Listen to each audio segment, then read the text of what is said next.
D'ailleurs, avant de commencer cette vidéo, il est important de rappeler qu'on vous a demandé de faire une petite chose pour nous, de nous envoyer des rushs de vos bacs. On a commencé à vous demander ça la semaine dernière. On vous le redemande cette semaine pour que dans les semaines qui suivent, on puisse vous faire une jolie sélection et vous présenter vos bacs sur la chaîne. À moins qu'ils soient trop pourris, que vous ayez honte. Hein. C'est sûr que là, dans ces cas-là, faut pas les envoyer. Mais ça, on n'y est pour rien. Si vous trouvez votre bac sympa, qu'il y a un petit problème, on peut en discuter, tout simplement. Tout à fait. Mais pour cela, on a besoin de vous, on a besoin de vos images. Et pour avoir vos images dans les meilleures conditions, Steph, explique-nous ce qu'il faut faire. Il faut filmer. Bien. Filmer avec un téléphone de manière horizontale et pas à la sauce Instagram. Filmer si possible en 4K, mais sinon en 1080, ça passe bien aussi. Évitez de trembler, évitez de passer trop vite devant l'aquarium. Si vous avez un trépied, faites-le sur le trépied, sinon faites-le à la main, mais tout doucement, prenez votre temps. Il faut qu'en fait les images soient le plus fluides possible. Et deuxième chose, faut nous les envoyer pas par mail de manière traditionnelle, c'est-à-dire mettre en pièce jointe. Il faut passer par, comment on appelle ça, des hébergeurs, c'est ça? Tout à fait, des hébergeurs de fichiers, de gros fichiers. Voilà, gros fichiers, par exemple, qu'est-ce qu'il y a WeTransfer, Google Drive, tous ces systèmes-là qui permettent de télécharger depuis un serveur la vidéo. Vous évitez tous les formats qui sont déjà sur YouTube, qui font des droits typiques de droits d'auteur, ou genre de choses-là. Ça peut être problématique pour nous, donc on ne peut pas les utiliser. Voilà. Mais voilà, le tout c'est que l'image elle soit de la meilleure qualité possible et si possible filmer le mieux possible. Alors c'est sûr qu'on n'a pas tous la fibre à filmer, mais quand vous passez comme ça devant un aquarium vite fait, on voit rien et c'est pas exploitable pour nous. Si vous y allez lentement en évitant de trembler, alors bon, quand je tiens le téléphone ça va, mais c'est pas l'exemple. Mais pas trembler, passer lentement, insister sur des détails, machin. Nous, après, en montage, on coupe, on fait plein de trucs s'il faut. On s'en arrange. Mais on s'en fout. Si vous filmez ça pendant 10 minutes, c'est pas grave. Le tout, c'est qu'on voit bien votre bac, qu'on voit bien où c'est beau, ou là où il y aurait un problème. Et voilà. Et comme ça, nous, on pourra en débattre. Si l'image, elle est pas exploitable, on pourra pas se servir de vos images. De toute façon, on pourrait pas les utiliser. Et vous nous rajoutez à ça un petit texte, un petit commentaire pour nous expliquer depuis quand le bac existe, pourquoi est-ce que vous aimez l'aquariophilie, quels sont les problèmes que vous rencontrez, quelles sont les réussites que vous rencontrez, bref, vous faites un petit schmilblick pour nous mettre un petit peu dans la situation et qu'on ait plus d'informations dessus. Tout à fait. Maintenant que cette petite parenthèse est faite, on va pouvoir passer à la vidéo. Pom pom crabe. Ok. C'est fini.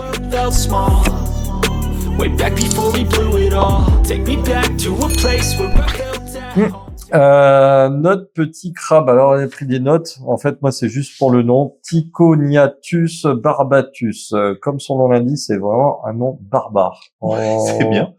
Je pense que je vais rester sur le pom-pom crabe. Hein. Ouais, pom-pom crabe pour le reste de la vidéo, c'est une bonne solution. Alors attention, très important de ne pas confondre le pom-pom crabe que nous allons vous présenter aujourd'hui avec le pom-pom crabe dont on parle souvent, je crois que c'est le Libia tessalta ou un truc dans le genre. Ouais, ça c'est en mer. Qui vit en mer, qui va avoir un peu la même idée, sauf que au lieu d'avoir des petits pompons, lui il a des petites anémones qui servent de pompons, bah lui c'est pas des anémones, mais on va voir que c'est tout aussi intéressant. Et en plus, ce qui nous arrange, c'est que ça vit en eau douce. Et en ce moment, le fait de vivre en eau douce, c'est un sujet qui nous plaît beaucoup. Bon, j'en dis pas plus. Vous êtes prêts? Ouais. On y va. C'est parti. Pour commencer, comme vous pouvez le voir, on a un bac avec un éclairage. Ce sera pas suffisant. Et puis, j'ai envie de dire, c'est un peu léger. Vous montrer. D'abord, on va s'expliquer un peu sur quel moment est-ce que ce crabe existe, comment est-ce qu'il vit, pourquoi et comment. Et après, on vous le montrera dans un petit bac qu'on va faire devant vous. Pour vous montrer un peu ce qui serait intéressant pour lui. Bon, déjà, qu'est-ce qu'il faut savoir? C'est un petit crabe. Bravo. Il est pas bien grand. Par contre, parce qu'il est petit. Il est petit, exactement. C'est clair. Par contre, il a toute une variété de couleurs qui sont intéressantes. Alors, c'est pas tellement plus dans des couleurs, mais en tout cas, il y a des patterns différents qu'on va retrouver. C'est clair. Il va du marron au marron. Je vous jure, c'est impressionnant.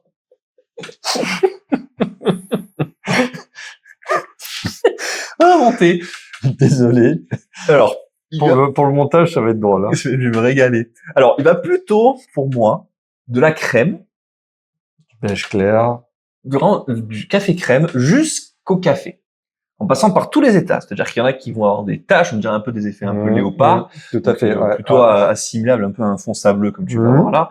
Et qui vont être unis vraiment noirs ou marron, Mhm. et t'en as qui vont être contrairement unis, mais plus dans les tons blancs ou crème, Crème, un peu différents. Il y en a qui vont avoir des exact. petits stries, des petites marques, il y en a qui vont avoir les pattes marbrées, on va dire, et le Mhm. corps uni, et d'autres l'inverse, les pattes unies. Donc chaque petit individu peut être littéralement unique en son genre, et permettre un peu de les différencier dans le bac. Donc, ça peut toujours être sympa. Si vous aimez donner des noms, notamment à vos animaux, pour les différencier, c'est mieux.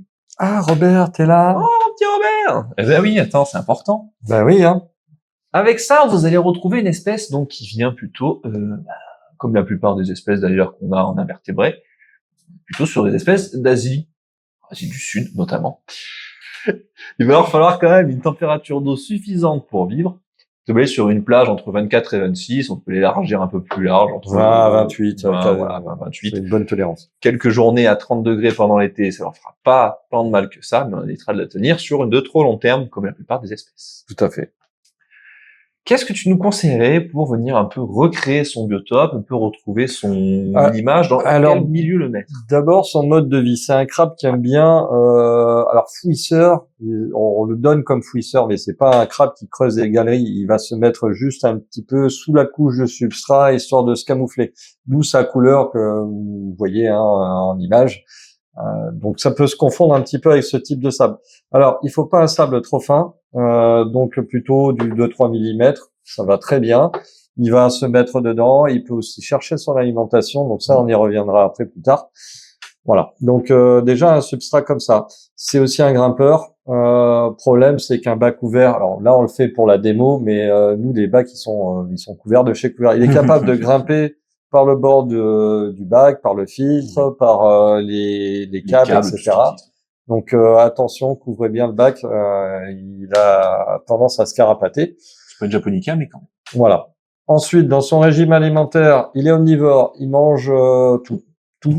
C'est facile, ça. C'est pas compliqué, aussi bien végétarien que carnassier. Alors, c'est pas un chasseur, il va pas forcément vous péter des poissons ou des crevettes dans le bac. Par contre, si le poisson est malade, la crevette est pas bien ou en train de mûrir, c'est probable qu'il aille se mettre dessus. L'opportunité. Voilà, l'opportunité. Les plantes, on va éviter des plantes trop tendres parce qu'il peut aussi s'en alimenter. Et je dis bien il peut parce qu'il y a forcément des astuces. Hein. C'est plus quand il trouve vraiment rien à manger. Voilà, il va compléter son régime avec des plantes. Donc vous pouvez mettre quand même dans des bacs plantés. Mais par contre, attention, hein, tout ce qui est plantes de type gazonnante, c'est mort. Vous oubliez, il aime bien se foutre dans le sable, donc il va aller vous déterrer tout ça. Donc on met des plantes bien racinées ou on met des épiphytes tout simplement. Voilà. Ça marche très bien. Pour finir l'alimentation, il suffit de lui donner des petites pastilles hein, ou de l'alimentation pour crevettes, des pastilles pour loricaridés, etc., etc. Ça lui suffit largement, il se régale. De temps en temps, une petite coquille d'œuf, un petit truc comme ça, histoire qu'il prélève ses minéraux. Voilà, c'est tout. Ouais, pas de carence en calcium quand même. Voilà. Et faire bien attention de varier la nourriture. Un peu comme vos poissons, hein. C'est-à-dire si vous êtes au sec toute la semaine, une à deux fois par semaine, vous essayez du congelé. Du congelé. Et d'ailleurs, ce crabe aime bien les petits vers de vase congelés, etc. Ça, il n'y a pas de problème. Vous pouvez aussi varier là-dessus. Donc, voilà. On conseille bac minimum 20 litres. C'est le minimum pour établir un petit groupe de 2-3 individus. Spécifique. Ce qu'on trouve dans la littérature, c'est qu'il faut, alors ça va dépendre de la déco en fait de votre bac, entre 5 et 10 litres par individu. 10 litres c'est bien, voilà, ça évite des guerres territoriales, ça laisse de la place. Maintenant, un bac qui est vachement bien fourni en décor, ça peut aller à 2 crabes pour 10 litres sans problème. Vous pouvez monter, mais encore une fois, c'est une question d'aménagement. Voilà, sur un bac vierge comme ça, si vous en mettez 2, il y a un moment ils vont se cartonner. Bah ils vont pas, voilà. Donc, il faut mieux habiller votre bac et ça, on va vous le montrer après. Qu'est-ce que je fais dans mon bac? Parce que moi, la dernière fois, les crevettes, tu m'as expliqué, il y avait des mâles, il y avait des femelles. Ah, sur les crabes comme ça, il y a des mâles et femelles. Bah, tu retournes et puis si tu regardes au niveau de j'allais dire cavité abdominale, c'est la queue en fait, qui est courbée sur la partie du ventre du crabe. Chez le mâle, c'est petit et plutôt pointu. Chez la femelle, c'est un peu plus large et arrondi pour accueillir tout simplement les œufs. Autre dimorphisme sexuel, ce sont les fameux pompons. Les femelles n'en ont pas, les mâles en ont. C'est des espèces de poils là qui sont au niveau des pinces. Alors, il faut pas confondre ça avec des animaux filtreurs. Le crabe bambou n'est pas le crabe bambou. Justement. Le pom-pom crabe n'est pas un filtreur. Alors, s'il y a des trucs qui s'agglomèrent au poil, bah forcément, il va nettoyer et consommer ce qu'il y a dessus. Mais c'est pas la fonction première. D'ailleurs, c'est pas vraiment la fonction de ces poils. Non, puis en plus, ça se met visiblement beaucoup plus sur les mâles que sur les femelles. C'est très rare d'avoir des femelles qui en ont, et quand elles en ont, c'est tout petit comparé aux mâles. Et surtout, oui, c'est souvent assimilé à des algues qui pousseraient sur la carapace et qu'ils entraîneraient. Donc, ce qui vient faire un peu cette corrélation justement avec le crabe dont on parlait au début, qui est plutôt marin, qui fait ça lui avec des anémones, d'ailleurs 2 sur chaque pince. Ouais. Mais lui, qui utilise vraiment pour s'alimenter. Là où le pom-pom crabe, c'est plus, encore une fois, opportuniste. Il y a un truc qui se met dessus. Bon, hop, je me mets son petit coup et je me lèche les pinces et ça fonctionne très bien. Dernière chose, en termes de reproduction, ça peut se reproduire, mais comme les japonica, il faut que les larves puissent être en eau saumâtre. Voilà. Donc, repro difficile à maîtriser pour le moment. Oui. Mais vous allez avoir des femelles grainées sans problème. Ça peut arriver. Ok, super. Donc, en termes d'aménagement de bac, qu'est-ce que je leur mettrais dans un bac afin qu'ils se sentent le mieux possible? Tu m'as dit déjà, ça s'enterre un peu dans le sol, donc. Voilà, j'ai mis une petite couche de sol juste pour la démo. Vous pouvez monter à 4-5 cm si vous voulez mettre des plantes. Surtout si vous plantez, ouais. Voilà. Nous, on a mis un petit centimètre, c'est très léger, ça suffit largement pour ce type de crabe. Après, il faut des éléments de décor standard. On est en eau douce, alors on va faire un bac d'eau douce. On va mettre de la roche, on va mettre de la racine, et puis quelques plantes parce qu'on a envie que ça soit sympa. On fait ça? Ouais. Allez, on se monte le bac, on vous met ça en vidéo avec un petit accéléré, une petite musique sympa, comme d'habitude, et on se retrouve après pour la mise en eau et lâcher les crabes. Enfin, c'est quand même les voir et voir si ça vous plaît vraiment. Allez, parti. C'est parti.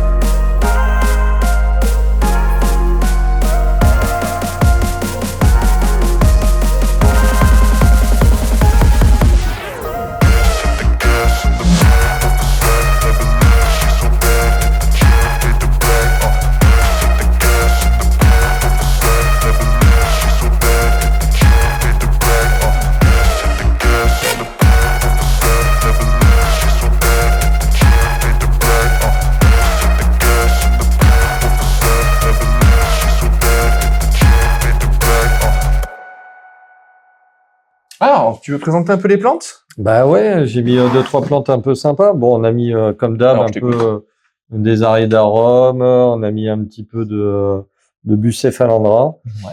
Mais bon, ça c'est le grand basique. Hein. Après, on a rajouté en mousse, en fait un truc qui va bien, hein, c'est qui ressemble un peu du varech. Donc c'est la pélia. Voilà, tout simplement. Et ça va très bien. Les crabes, s'ils le mangent, c'est pas un souci, ça repousse tellement vite qu'il n'y a pas de problème. Par contre, on a mis dans le fond, derrière l'aridarum, on a mis deux plantes qui sont des Myriophyllum matogrossens. Alors, il y a matogrossens vert, c'est le vert, et le matogrossens rouge. Et quelle couleur? Rouge. Ah, le vert, voilà. Et les verts, le rouge. Donc ça, c'est une plante un petit peu sympa qui se développe un petit peu... ça se développe assez tout seul, ça se développe assez bien. Par contre, il y a une condition. De la lumière. Déjà. Et pas trop chaud. Ouais. Pas trop chaud. Pas trop chaud. Ouais. Pas trop chaud. Pas trop gaz. Voilà. Non, ça peut se développer assez vite et c'est assez joli. Franchement, pas très commun finalement en aquarium. C'est un peu dommage. Ouais. C'est très fin comme feuillage. Très joli. Donc pas associé avec n'importe quoi. Alors on pourrait se dire mon bac à poisson rouge avec de l'eau froide. Pardon, petit guppy. Mon bac à poisson rouge avec de l'eau froide, ça serait nickel. Ouais, mais il va s'en manger. Mais sinon, dans l'idée, ça serait nickel. Donc là, vous avez vu, hein, on a mis nos crabes avec des guppies. C'est quelle variété, ceux-là? C'est des koi. Guppy koi, mâles. Oui, c'est des bien mâles. Colorés. Et c'est en plus, je les aime plus parce qu'ils sont nés chez nous, ils ont grandi avec moi dans la shrimp et tout. Waouh, tes papas, waouh.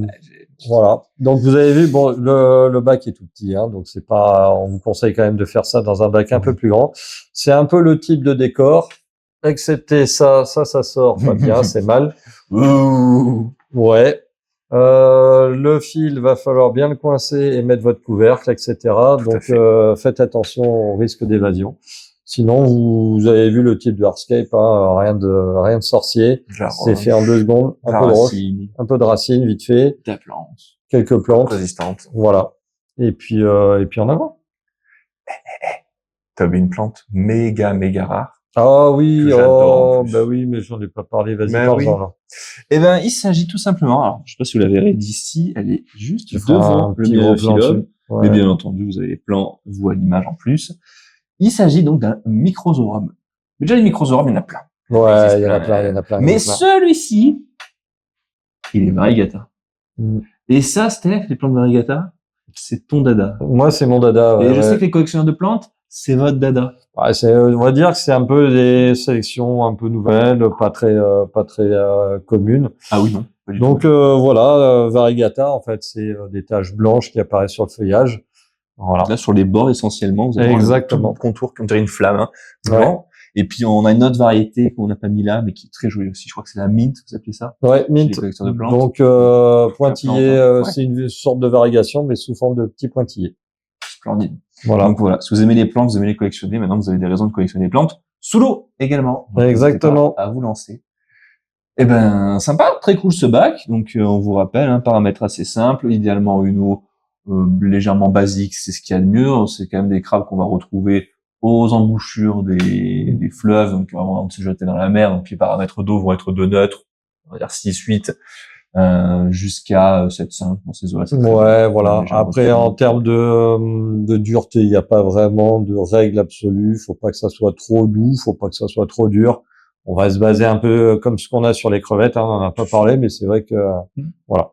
En paramètre Neocaridina, généralement, vous verrez très bien. Voilà. Température, filtration. Puis c'est parti. Ça peut être un bon ajout dans la plupart de vos bacs, à partir du moment où il y a personne qui peut les consommer, et à partir du moment où ils vont trouver l'aménagement et la nourriture nécessaire à leur survie. Tout à fait. Voilà, je veux dire, même avec des guppies, techniquement, s'ils vont plus tout à l'heure, ils y toucheront pas et ils n'en mettront pas. Si vous en voyez un avec un guppy dans la bouche, c'est que le guppy était déjà mort. Tout à fait. Voilà. Et si vous les nourrissez bien, ils n'ont pas de raison de s'en prendre à vos animaux. Tout à fait. Voilà, on espère que cette vidéo vous a plu, on espère que ça vous a donné envie d'avoir ce genre de bestioles chez vous, vous êtes prêts à aménager un aquarium adéquat pour eux, et nous on se retrouve la semaine prochaine, n'oubliez pas de nous envoyer vos rushs, vous avez encore une fois toute la semaine pour les faire, dépêchez-vous, nous on a besoin de faire aussi une petite sélection de notre côté, voilà, et puis, et on a envie de refaire une vidéo, donc ouais, dépêchez-vous.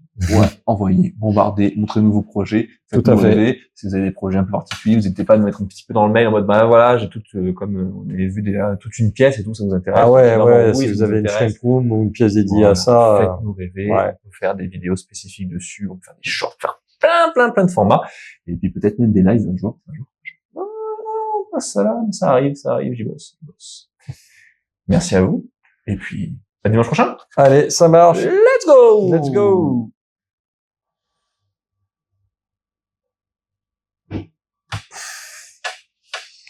Je le fais où le pom-pom là contre le mur? Parce qu'il va falloir qu'il me greffe des poils là.